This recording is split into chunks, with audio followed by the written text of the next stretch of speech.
Hi friends, welcome back to my channel. ఈరోజు video ఏంటంటే పాలక్ పన్నీర్ కర్రీని ఎలా చేయాలో నేను ఈరోజు వీడియోలో చూపించబోతున్నానండి. ఇది చపాతీ, పుల్కా, రోటీలోకి టేస్టీగా అండ్ హెల్తీగా రెసిపీని చూపించబోతున్నాను అనమాట. సో మన ఇంట్లోనే చాలా ఈజీగా రెస్టారెంట్ స్టైల్లో లాగా చేసుకోవచ్చండి. సో ఇప్పుడు ప్రాసెస్ ఏంటో చూసేద్దాం.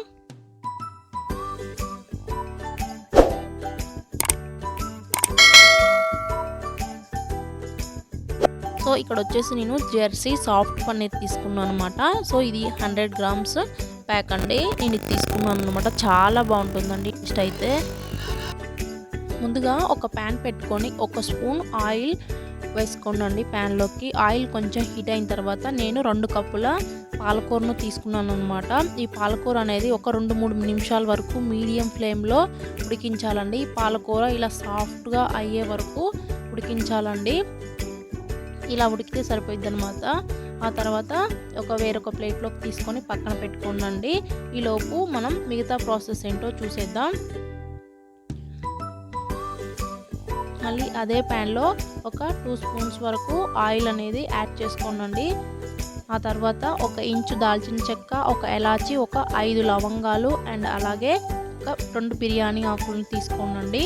ఆ తర్వాత ఒక మీడియం సైజ్ ఆనియన్ని ఇలా ముక్కలుగా కట్ చేసుకొని యాడ్ చేసుకోండి. అలాగే ఒక పండు టమాటాని ఇలా ముక్కలుగా కట్ చేసుకొని యాడ్ చేసుకోండి. ఆ తర్వాత నేను ఒక 3 పచ్చిమిర్చిని తీసుకున్నాను అనమాట. ఇలా సన్నగా కట్ చేసుకొని యాడ్ చేసుకోండి. ఆ తర్వాత ఒక 8 వరకు కాజుల్ని తీసుకోండి.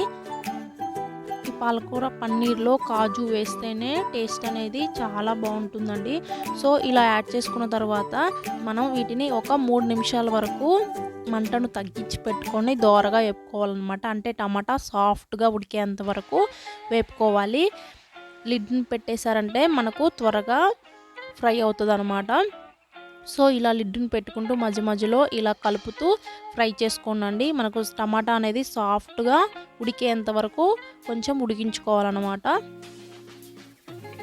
సో మనకు కాజు వల్లనే టేస్ట్ బాగుంటుందండి. కాజుని మాత్రం స్కిప్ చేయకుండా యాడ్ చేసుకొని కొద్దిగా దోరగా ఫ్రై చేసుకోవాలి.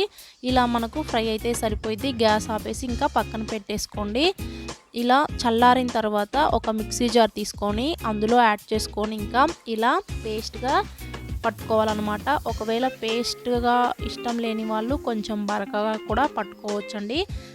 ఇలా గ్రైండ్ చేసుకున్న తర్వాత వేరొక బౌల్లోకి తీసుకొని యాడ్ చేసుకోండి. ఆ తర్వాత మనం ముందుగా ఫ్రై చేసుకున్నాం కదా పాలకూరని, ఇది చల్లారిపోయింది కదా. ఇప్పుడు పాలకూరని కూడా పైన పేస్ట్ లాగా పట్టుకోవాలన్నమాట. సో ఇలా పట్టేసుకోవాలండి. పాలకూరను కూడా ఇలా పట్టేసుకొని పక్కన పెట్టుకోండి. ఇప్పుడు మనం మిగతా ప్రాసెస్ ఏంటో చూసేద్దాం. మళ్ళీ అదే ప్యాన్ పెట్టుకొని నేను 2 స్పూన్స్ వరకు ఆయిల్ తీసుకున్నాను. ఆ తర్వాత ఇందులో ఒక ఫుల్ స్పూన్ వరకు బటర్ని యాడ్ చేసుకోండి. ఒకవేళ బటర్ లేని వాళ్ళు 1 స్పూన్ నెయ్యినైనా తీసుకోవచ్చు అనమాట. సో స్కిప్ చేయొద్దండి. నేను బటర్ ఉందనేసి ఇంకా బటర్ యాడ్ చేశాను. ఆ తర్వాత బటర్ అనేది మెల్ట్ అయిన తర్వాత ఇందులో 1 స్పూన్ జీలకర్రని యాడ్ చేసుకోండి. కొంచెం ఈ జీలకర్రని ఫ్రై చేసుకొని ఇప్పుడు ఇందులో 1 స్పూన్ అల్లం వెల్లుల్లి పేస్ట్ తీసుకున్నాను. సో ఈ అల్లం వెల్లుల్లి పేస్ట్ కూడా కొంచెం ఆయిల్లో బటర్లో మెల్ట్ చేసుకొని కొంచెం పచ్చివాసన అనేది పోయేంత వరకు కొంచెం ఫ్రై చేసుకోండి. ఆ తర్వాత మనం ముందుగా పేస్ట్ చేసి పెట్టుకున్నాం కదా ఈ ఉల్లిపాయ టమాటా పేస్ట్ని కొంచెం ఈ ఉల్లిపాయలో ఉండే వాటర్ అనేది ఇంకిపోయేంత వరకు ఒక 2 మినిట్స్ వరకు ఫ్రై చేసుకోండి.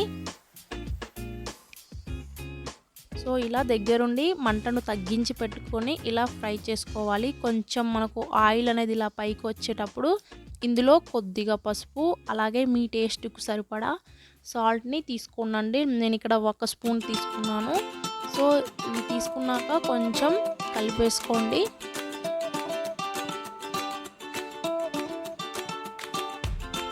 ఆ తర్వాత ఇందులో ఇప్పుడు మనం ముందుగా పేస్ట్లా చేసుకున్నాం కదా పాలకూర, ఈ పాలకూర మిశ్రమాన్ని యాడ్ చేసుకోవాలి.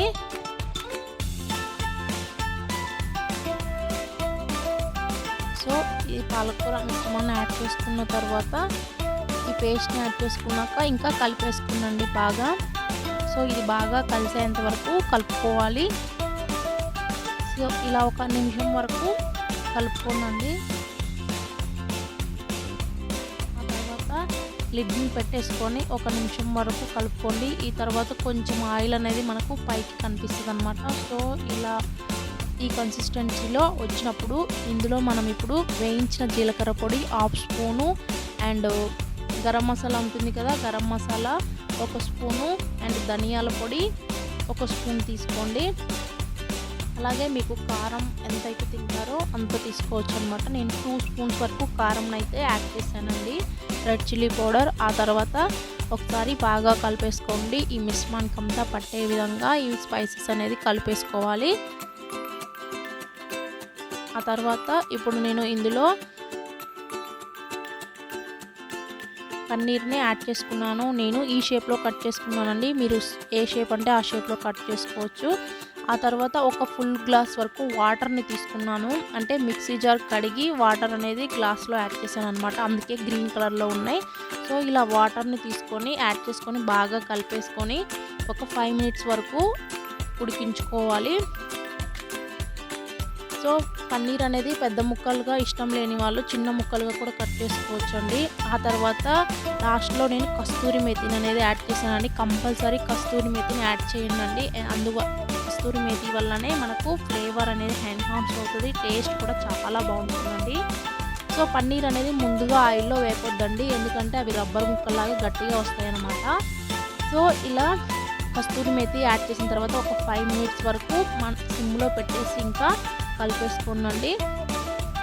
సో ఇదండి పాలక్ పన్నీర్ కర్రీ. అయితే టేస్ట్ మాత్రం అదిరిపోయింది ఫ్రెండ్స్. చపాతీ, పుల్కా, రోటీలోకి అయితే టేస్ట్ మాత్రం చాలా బాగుంటుంది. బయట కాకుండా ఇంట్లోనే మనం ఇలా ఈజీగా చేసుకోవచ్చు అనమాట. ఎప్పుడూ ఒకటే రకం కాకుండా కొంచెం డిఫరెంట్గా ట్రై చేయండి. చాలా బాగుంటుందండి టేస్ట్ అయితే. ఆ తర్వాత ఇంకా నేను వేరొక బౌల్లోకి సర్వ్ అవుట్ చేసుకుంటున్నాను. సో ఇది ఫ్రెండ్స్ ఇవాళ వీడియో అయితే ఇదండి. ఇదైతే మీకు నచ్చింది అనుకుంటున్నాను. సో మీకు నచ్చినట్లయితే తప్పకుండా లైక్ చేయండి, షేర్ చేయండి, సబ్స్క్రైబ్ చేయండి. ఆ తర్వాత నేను కొంచెం పైన బటర్ అనేది యాడ్ చేశాను ఫ్రెండ్స్. మీరు కూడా తప్పకుండా ట్రై చేయండి ఇంట్లో అయితే. అలాగే మీకు ఎలా కుదిరింది అనేది నాకు కింద ఫీడ్బ్యాక్ని అయితే తెలియచేయండి ఫ్రెండ్స్. చాలా అంటే చాలా బాగుంది ఫ్రెండ్స్. ఇది చపాతీ, పుల్కా, రోటీలోకి బాగుంటుందండి. సో ఎప్పుడు ఒకటే రకం కాకుండా ఇలా డిఫరెంట్గా ట్రై చేయండి. Okay friends, until then take care, bye bye.